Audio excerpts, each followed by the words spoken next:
Hello, beautiful souls. I'm Jenny Aiello, and this is With Love, Jenny, a podcast where we meet ourselves right in the heart of our vulnerability and authenticity.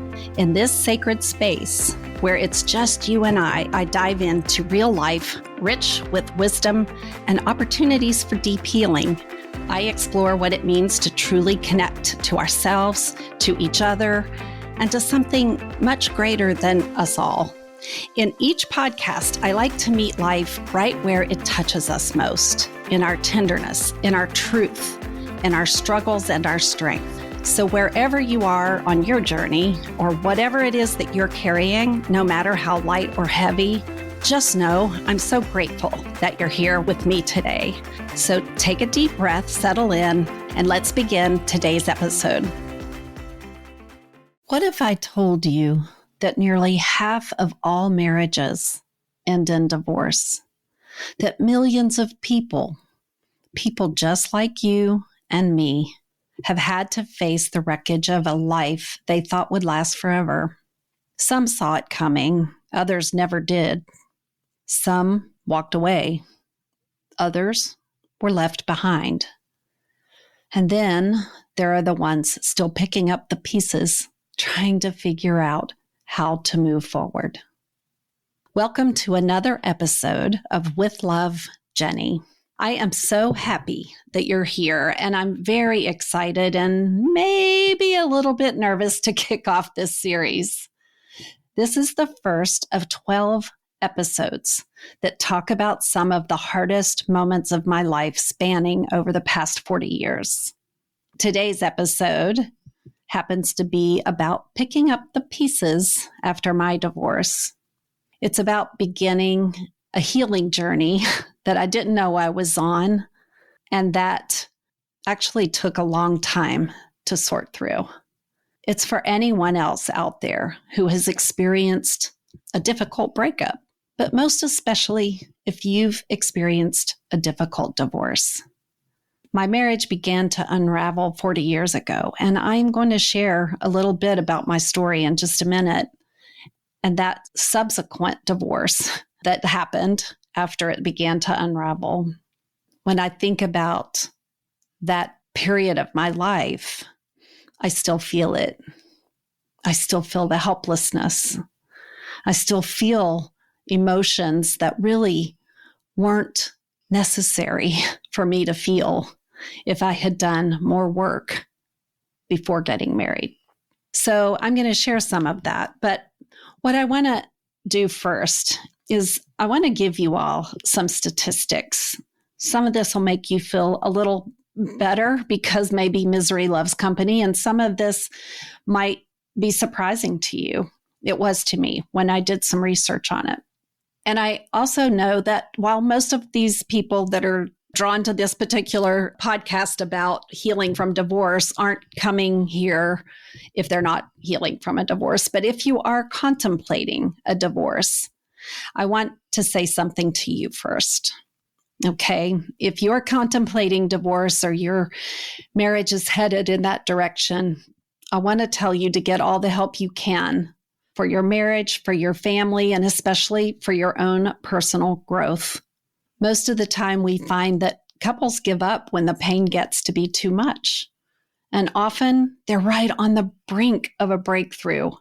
If both of you work hard enough on your issues, rather than trying to just fix the other person, you just might make enormous progress. None of this is easy. It's not easy at all. And sometimes the other person inhibits the growth you are seeking. And in contentious divorces, even more pain is inflicted than our ability to heal. So sometimes divorce is the best option. But when you can, please do the work before, during, or after the storm. So here's some stats. As of 2024, divorce statistics in the United States gave us some good insights. Approximately 41% of first marriages will end in divorce. About 60% of second marriages conclude in divorce.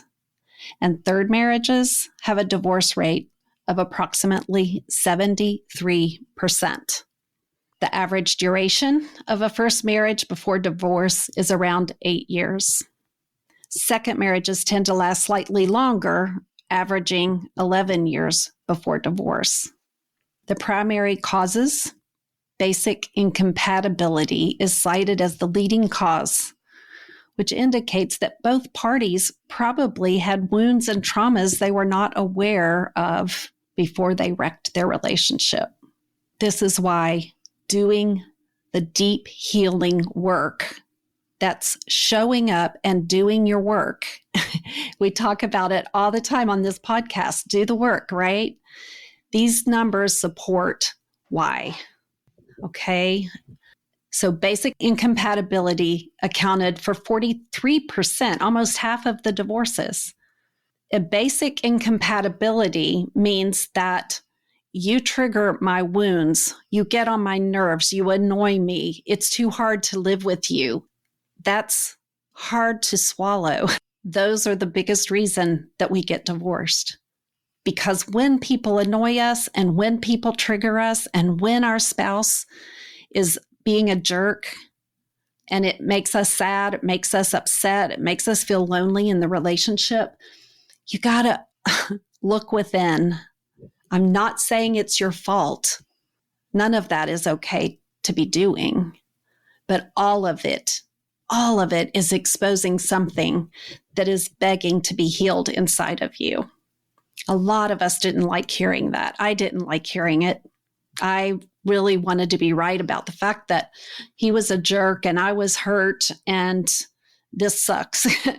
But as I've continued to do my work and still continue to do my work, I have to say it doesn't matter if it was a spouse, my ex-husband, my current husband, it might be my kids, it might be a friend, it might be a neighbor. When I get triggered, I know it's time for me to go within, that there's a new lesson, there's a new growth opportunity, there's a new place for me to heal. So that's half of them. What about the rest? Infidelity follows at 28%. And finances contribute to 22%. Financial issues take us into our values and often expose incompatible values amongst people. I do money breakthrough coaching all the time. Well, not all the time. It's one of the things I do. But when we get into it, so much comes up for couples that they didn't even know about each other. When you learn about what your strengths and weaknesses are around money, and you play to your strengths and you partner as a team and you don't get into those power struggles and you don't get your feelings hurt, put your big girl panties on and sit and face the music. These are the things that can be worked out. And frankly, financial issues, if they can't be worked out in the marriage, they're probably not going to get worked out well in the divorce. And the only people who come out ahead are the attorneys. Sorry if you're one of them. But divorces are expensive and costly. So these statistics underscore how complex our marital relationships can be, and they highlight the importance of addressing compatibility and trust and financial harmony just as you're fostering any relationship going forward. Do you know that most couples take care of their vehicles better than their marriage? Like, they know that their vehicle needs gasoline to keep going. They know that they have to change the oil and get a car wash and vacuum out the popcorn under the seat. They take better care of their car than they do their marriage. You have to pay attention to each other. You have to learn to communicate effectively. Most of all, you have to know and take responsibility for your own wounds and triggers. And if you're getting triggered over and over in your marriage, please stop blaming the other person, even when they have a role to play in it. Find out why it's a trigger for you in the first place. I cannot tell you how powerful it is when you realize that the hidden and stored up traumas you carry actually can be released and healed. And as you do that work, the drama and complexity of your relationships diminish greatly. So whether you're going forward and thinking of a new relationship or looking back on the old one, it's never too late to heal yourself from the relationship you're walking away from or the one that walked away from you. The relationship itself may not be redeemable, but you are. You can heal.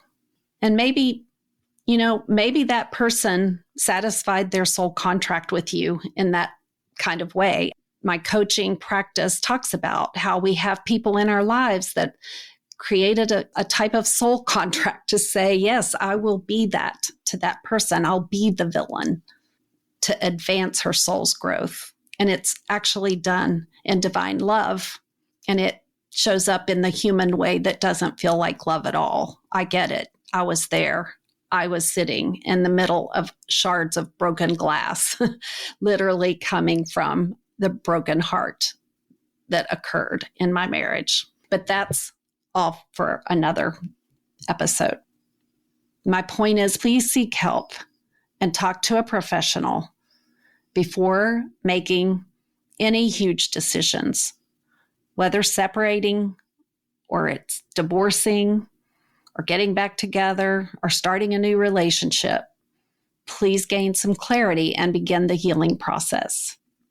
All right, so this episode, I'll get off that soapbox. This episode is about healing after the divorce. Let's dive more into that. Way back, a long, long time ago. Gosh, you guys, when I think I shut my eyes and I see myself in my mid-20s, I was such a young girl.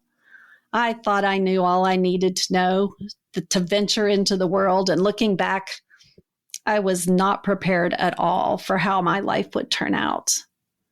My ex-husband and I met in high school, dated our senior year. We dated all through college. Yeah, we broke up once or twice and got back together again. And then finally, after we graduated, we just got married. And almost 5 years into our marriage, I noticed he was restless. In the first 4 years of our marriage, we moved away from home, back to our home state, then back to where we started our life together as a married couple.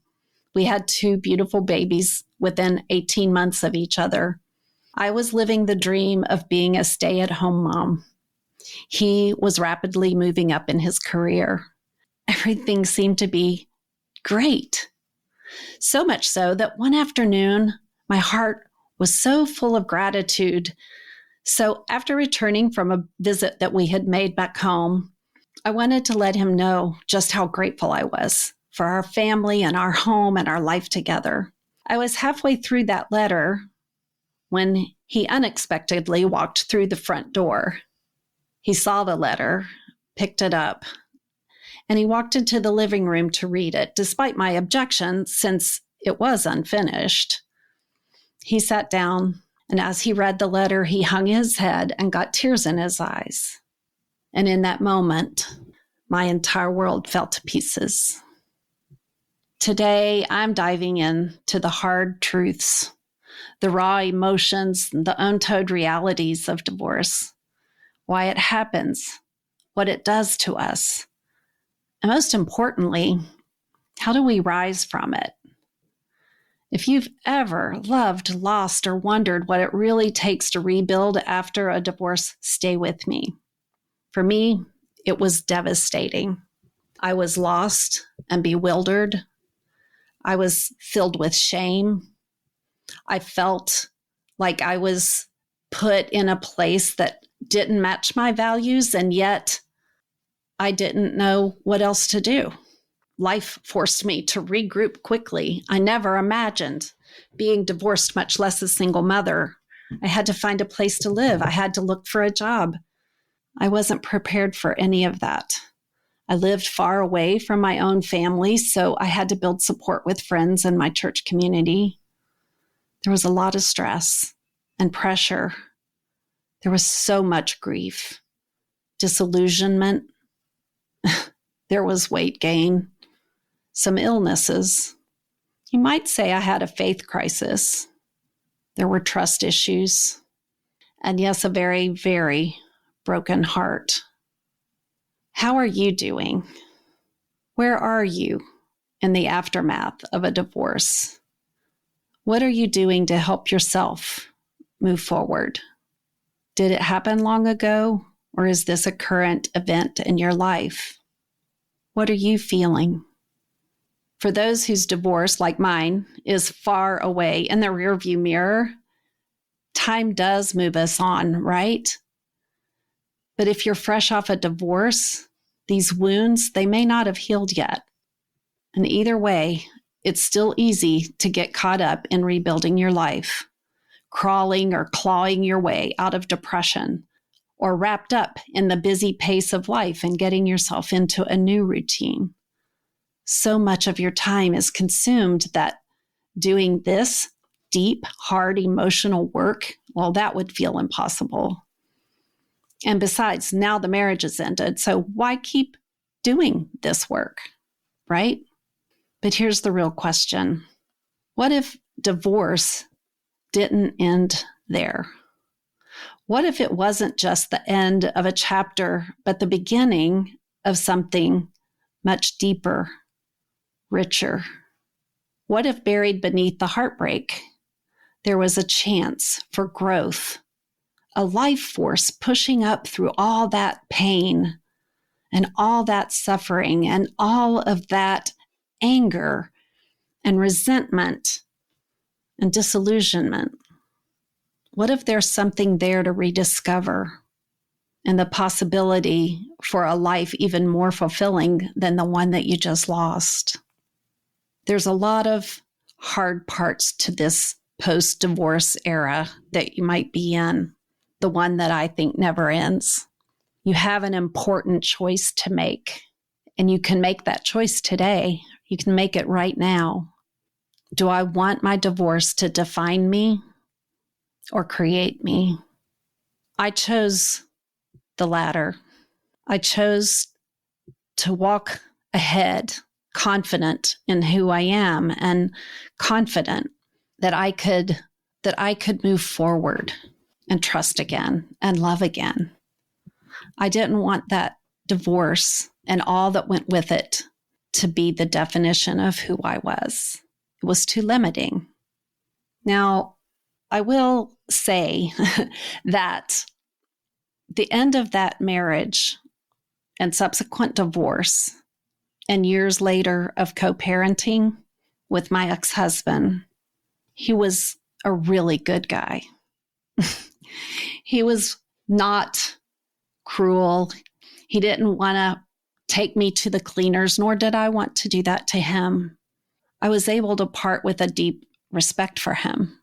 I was able to part from that relationship knowing I wasn't who he needed and he wasn't who I needed.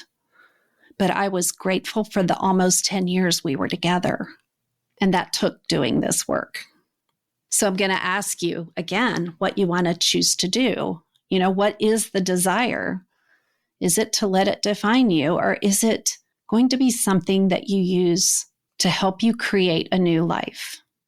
What if you learned that the very thing that led to your divorce was the key to your healing? The heartbreak, the betrayal, the loneliness, the fights you never saw coming, or the slow, silent unraveling you felt but couldn't stop? What if those moments weren't just breaking you down, but were actually revealing the exact roadmap you could use to rebuild yourself, recreate your life? So in some ways, we're not just talking about post-divorce, we're talking about a transformation. Because pain, while inevitable, pain isn't just pain. Pain is information. It's information, it's wounds that are telling you, here I am, I need help. It's telling you where the patterns began that you use over and over, repeating it. Why does this keep happening to me? This always keeps happening to me. Why is it that things never work out for me? Those are patterns. They're not you. They're where the healing starts. Whether it was a lack of communication or trust or self-worth, maybe you weren't good at setting boundaries. Maybe, like me, you didn't even know what boundaries were. Well, those same struggles that brought your marriage to an end can now guide you into a future of clarity and strength and deep and lasting healing. So hang with me, because this journey, it isn't always pretty, but I want to share a little bit more and a very important revelation that happened in the course of the ending of the marriage. So the moment that I realized my marriage was in trouble, I literally panicked, like really panicked. I developed anxiety. I tried to control everything and him. I begged and I cried and I yelled, and I felt pieces of my heart crush one small hope at a time.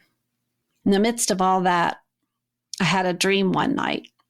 I was still living there with my husband in the house that we were residing in. And in my dream, I had to hurry to get ready for something, and I ran into the bathroom to brush my hair before I left.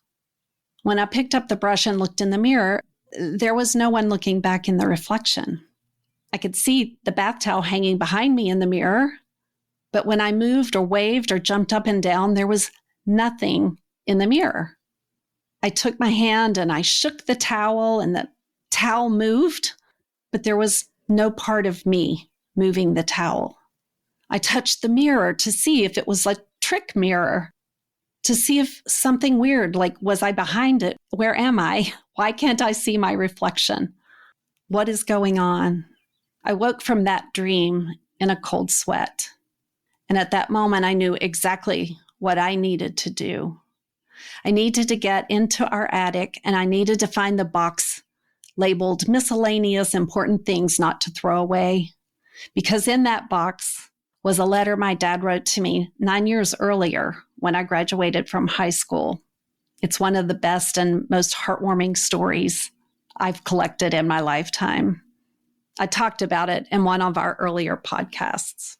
So I went up into the attic when it was probably 140 degrees, and I sorted through boxes and memorabilia and things that we didn't need and old suitcases until finally there it was, miscellaneous important things not to throw away. I looked inside and found the letter, and after reading the letter inside that box, the one affirming who I was at my best, I realized that I had veered so far away from the person my husband first met that it was no wonder we were drifting apart. I hadn't changed because I experienced healthy growth. It was all growth or ungrowth, all rooted in fear. It was a huge contraction of who I was. I had fear of not being good enough, fear of not being worthy of this beautiful life we created. I had not trusted myself enough to actually be enough. And I stopped being my best, and I had no idea why. Oh, you guys, this happened almost 4 decades ago, and telling you my story right now, it's all still so fresh in my mind. I don't look back with regret. I know I did a lot of personal healing and growth back then. I knew I had to learn to love myself before I could really accept that someone else could love me. I knew that I had to work on my self-esteem. But I also knew that while I had changed a lot during that time, my husband had not. He was the same man I married as he was the day that we got divorced. He even said at one point that his pain was locked away in a vault and there was no way he was ever opening that door. And so while I saw enormous growth opportunity for myself, I recognized it wasn't my right to impose that on him, nor demand that he do his work or drag him into couples therapy and say, please fix him, or blame him, or even make him into the villain. I just knew that if I were going to find the happiness I wanted, and if I were going to be able to be the person I knew I was and wanted to be, I was going to have to do a lot of my own work. And I had to heal the wounds that I had collected along the way.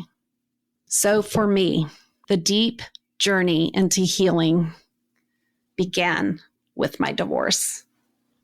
It didn't wait long before all of my wounds were exposed in doing that work. I was grateful that my divorce taught me all there was to learn about myself, even if I wasn't ready. So wherever you are in your post-divorce era, let me tell you this from someone who's learned a lot in the many years. Let go of any resentments. Let go of the anger and the bitterness and learn to forgive and learn to be forgiven. Take responsibility for where you are and how you got here. Push your ego aside and quit being right. Please, please don't stay stuck in a victim position. Examine what beliefs lie underneath your divorce and transform them into something positive. Because you can. Divorce isn't just an ending, it's an invitation.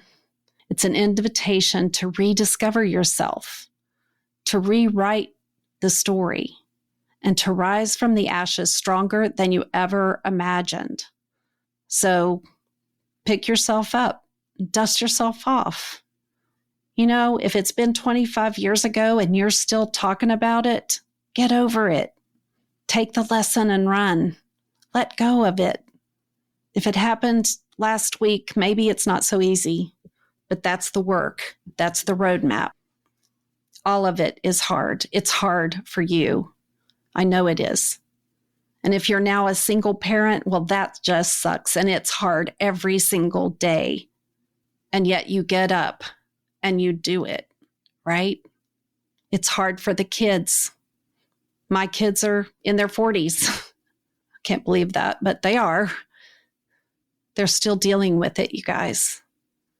And if your kids are doing wonderful and telling you like that was the best thing you could have done, that might be true. But there's some little boy and little girl inside that made up some stuff. And one day they might find a festering wound. I hope not. I hope that you've raised happy and healthy kids, or if you're looking at that or you're in the middle of that, great. Keep going. This is the one thing I can say for sure, that when we are put into the fire, we are either burnt to a crisp or we're purified. A real diamond becomes a diamond under enormous heat and pressure. If you stay the course, you too can become rare and precious and hold value. Or you can crumble in the process. You can become a victim and stay stuck. It's your choice. But you are more than you think you are. You are stronger, more capable, more resilient, and more resourceful than you ever knew you could be. My request is that you don't walk this path alone. Find a mentor, a coach, a therapist, a sponsor, someone who can stay neutral and who can tell you the truth about yourself while reminding you of your magnificence. You know what? Be really careful who you choose if you're going through this right now, because it's easy to build a camp of friends that cheer on, yeah, he's a jerk. Yeah, you didn't deserve that. That feels so good to be in good company like that, because misery does love company. And that's what it becomes. And so while all that might be true for a while, at some point, let it go. Quit telling that part of the story. Let the story of your divorce be one of victory, not celebration of a broken marriage, because frankly, that's nothing to celebrate. It was a sacred union, hopefully. You are the one who decided it was worth getting married. So this one part of you made that decision, right? Your perspective matters. Your friends matter. Then there's the family that you have to deal with. You might be grieving the loss of his family or her family, because there's grief in divorce. So be gentle with yourself. You might have to put boundaries around your energy and your time because so much of it feels like it's surviving one day after another. And when you do feel strong enough, you have to put boundaries around exactly who you do go hang out with. If it drains you, don't do it. If that company gives you energy, you'll need it. That's how you know who to hang out with. What's really on the line here? The truth is, you don't have to do this work, period. You really don't have to do it at all. You can take your unhealed wounds into your next relationship or the next, or the next, or the next. The universe just has a great way of putting back in front of us that which needs our attention.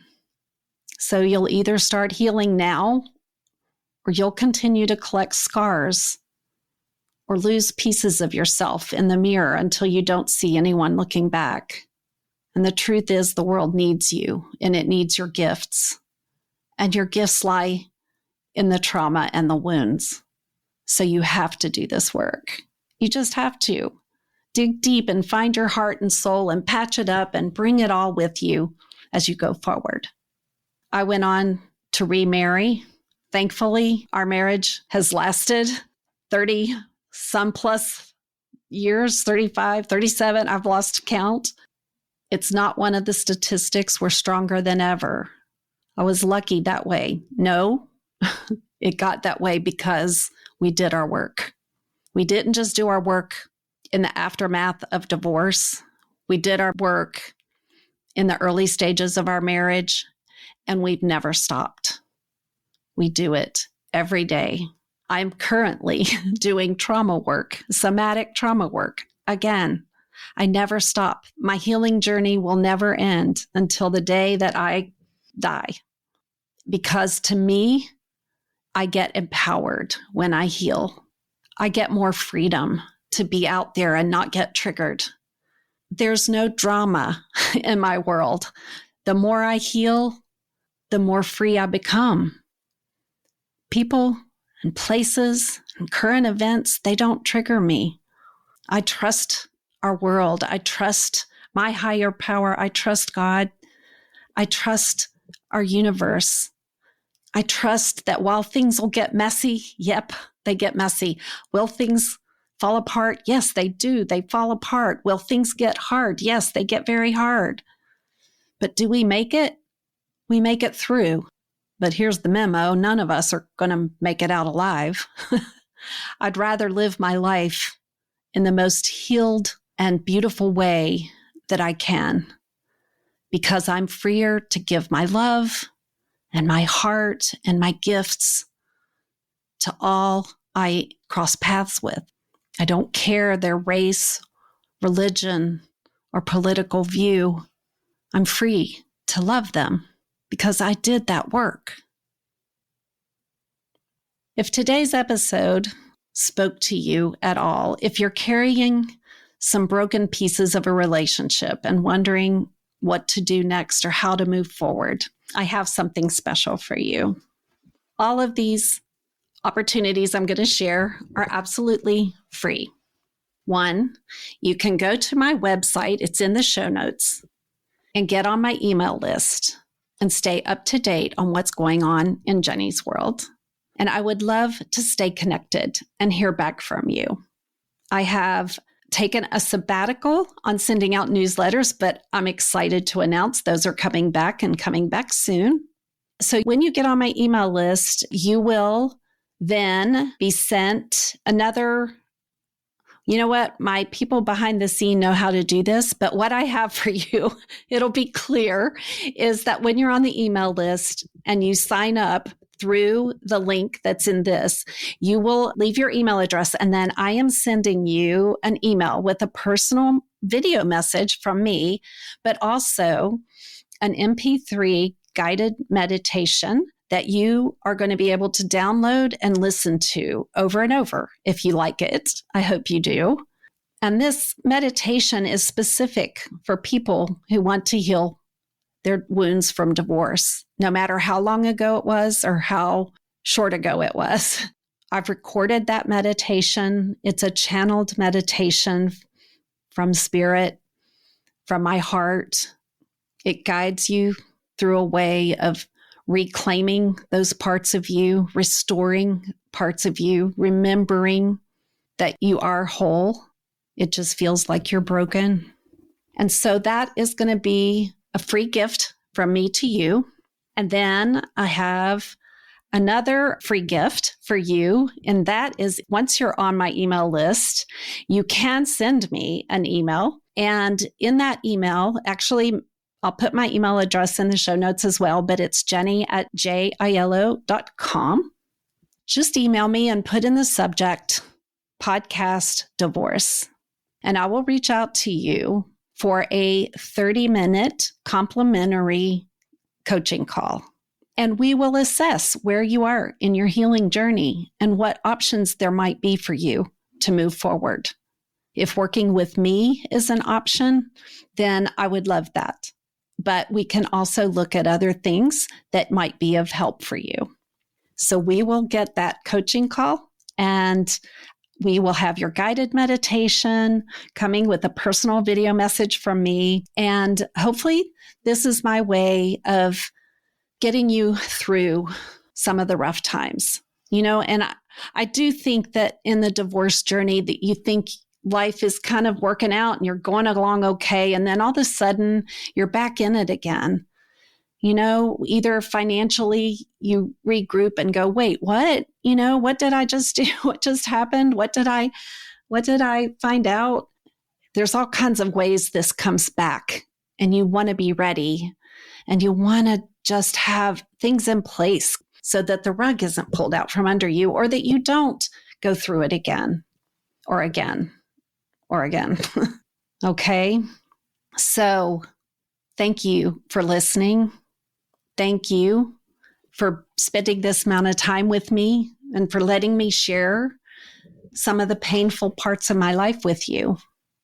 I still wish sometimes that I didn't experience that, because I don't like what it meant for my children to grow up bouncing between two parents' homes.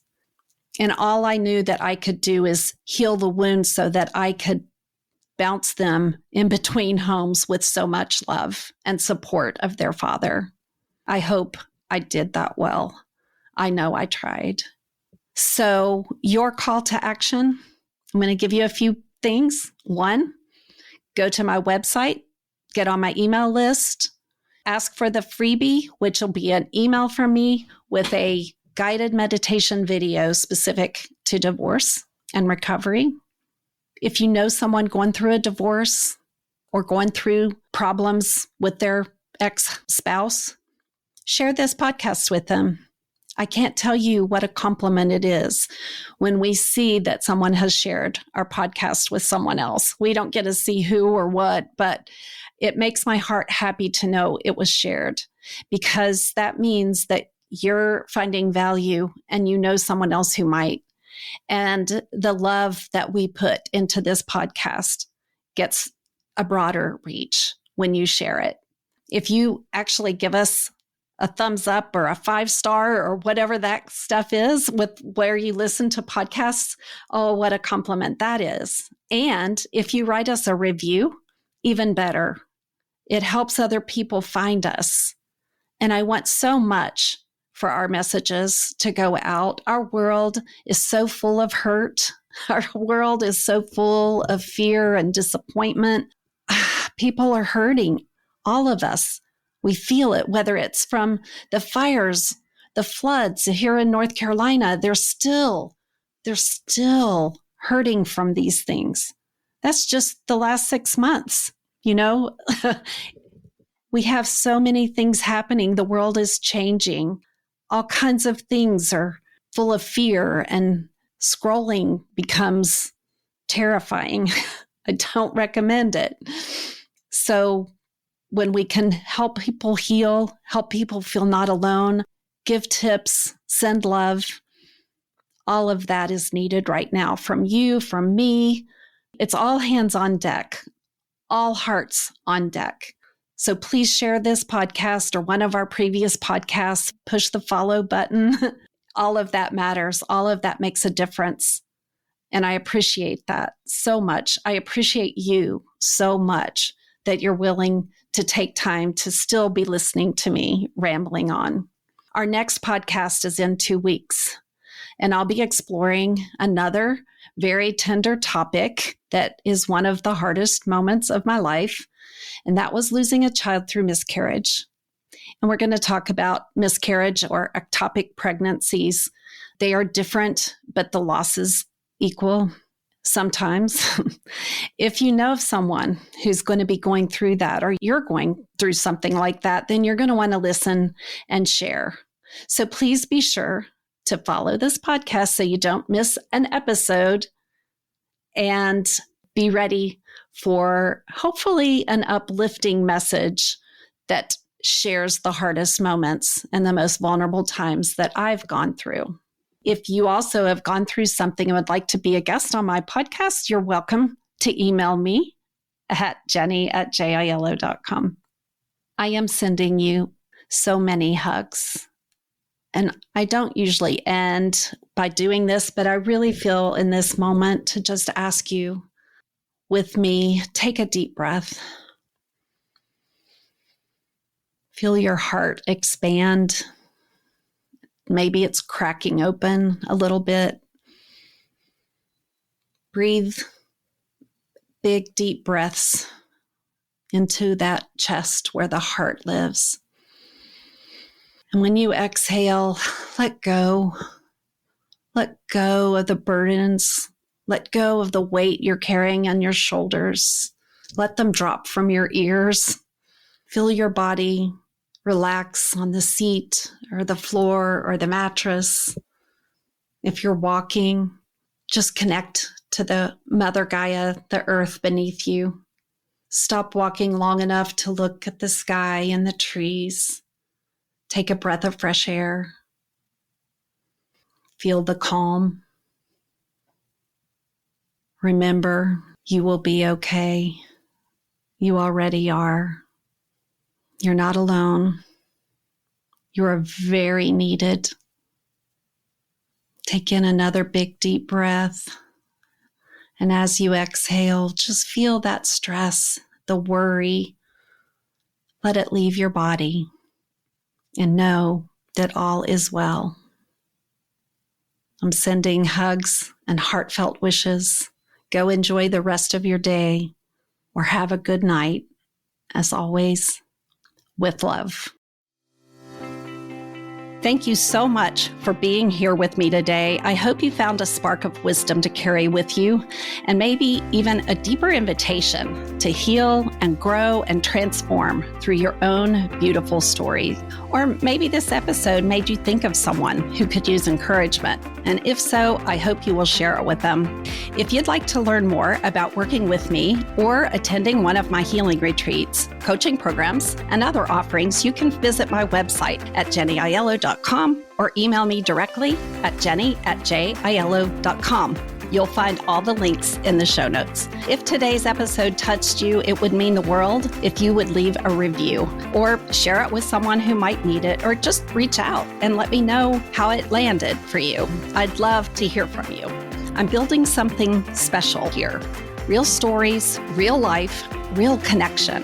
One episode, one heart, and one story at a time. As always, with love. Oh, and this is the legal message, but mostly a message from my heart, and I just need to share this with you right now. Please know this podcast is offered solely for educational and entertainment purposes. If you find yourself triggered due to anything that was shared in this podcast, please seek professional help. This podcast is not intended to be a substitute for mental health services. While I am a professional life coach, I am not a psychotherapist, nor am I a mental health clinician. So if you are struggling emotionally, please seek help, because you matter, you are important, and most of all, you are worthy of doing this work, the work that leads you to a better and healthier place. Okay? All right. Thank you. And please always make enough time to take care of yourself, and do so with love.